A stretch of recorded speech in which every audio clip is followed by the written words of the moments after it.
My channel BJS study. और आज मैं क्लास 10th के कुछ टॉपिकों के बारे में, फिजिक्स के कुछ टॉपिक के बारे में मैं बताता हूँ। मेरा टॉपिक क्या है कि पहला है पारदर्शी पदार्थ, दूसरा है अपारदर्शी पदार्थ, तीसरा है पारभासी पदार्थ। तो ये तीनों के बारे में डिस्कस करते हैं। मेरा पहला जो है पारदर्शी पदार्थ है। तो पारदर्शी पदार्थ क्या होता है उसको पहले हम समझते हैं। तो पारदर्शी पदार्थ जिन पदार्थों से होकर प्रकाश पूरी तरह आर पार हो जाता है, यानी कि ऐसा प्रकाश जिस पर हम यदि लाइट जलाएं तो उससे प्रकाश जो है पूरा आर पार हो जाता है, तो वह पारदर्शी पदार्थ कहलाता है। जैसे कांच हो गया, पानी हो गया, हवा हो गया इत्यादि। तो कांच में क्या प्रकाश आर पार होती है, इसको हम एग्जाम्पल से भी समझ सकते हैं।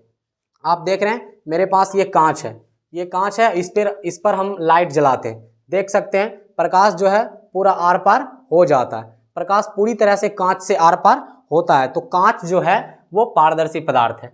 उसके बाद पानी हो गया।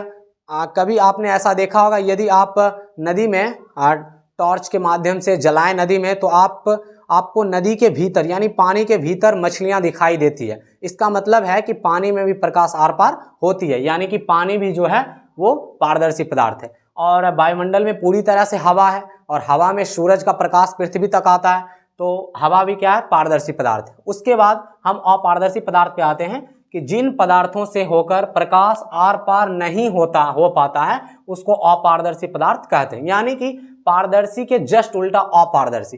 पारदर्शी में पदार्थ आर पार हो जाता है, अपारदर्शी में प्रकाश आर पार नहीं होता है। तो अपारदर्शी पदार्थ में प्रकाश जो है किसी भी पदार्थ से आर पार नहीं होता है, उसको हम अपारदर्शी पदार्थ कहते हैं। जैसे पत्थर हो गया, टेबल हो गया, ईंट हो गया। तो पत्थर में जो है ना प्रकाश आर पार नहीं होगी। देख लीजिए मेरे पास एक पत्थर है, यदि इस पर हम प्रकाश डालें तो प्रकाश जो है आर पार, पत्थर के आर पार नहीं होगी। इसका मतलब जो है कि पत्थर अपारदर्शी पदार्थ है। और मेरा कांच जो था उससे प्रकाश आर पार हो रहा था, इसीलिए कांच पारदर्शी पदार्थ है और पत्थर अपारदर्शी पदार्थ है। उसके बाद तीसरा मेरा पॉइंट क्या है कि पारभासी पदार्थ। पारभासी पदार्थ इस पारदर्शी और अपारदर्शी से थोड़ा मिलता जुलता है, ठीक। उसके बाद है कि पारभासी पदार्थ का मेरा परिभाषा क्या है कि जिन पदार्थों से होकर प्रकाश का कुछ अंश यानी कुछ प्रकाश पार हो जाता है, यानी कि ऐसा पदार्थ जिसमें हम यदि प्रकाश को भेजें तो उसमें से कुछ प्रकाश जो है पार होता है और कुछ प्रकाश रुक जाता है, तो उसको हम पारभासी पदार्थ कहते हैं। जैसे तेल लगा हुआ कागज, घिसा हुआ शीशा, कांच। तो तेल लगा हुआ कागज, आप देख सकते हैं मेरे पास ये तेल लगा हुआ पेपर है, इसमें तेल लगा हुआ है। इस पर यदि हम लाइट बारें तो लाइट का कुछ अंश जो है, कुछ भाग जो है आर पार होगा और कुछ भाग आर पार नहीं होगा। तो इसको हम तेल लगा हुआ कागज एग्जाम्पल जो है वो पारभासी पदार्थ का है। तो फिजिक्स का आगे टॉपिक पढ़ने के लिए हमारे चैनल को सब्सक्राइब जरूर कर लें।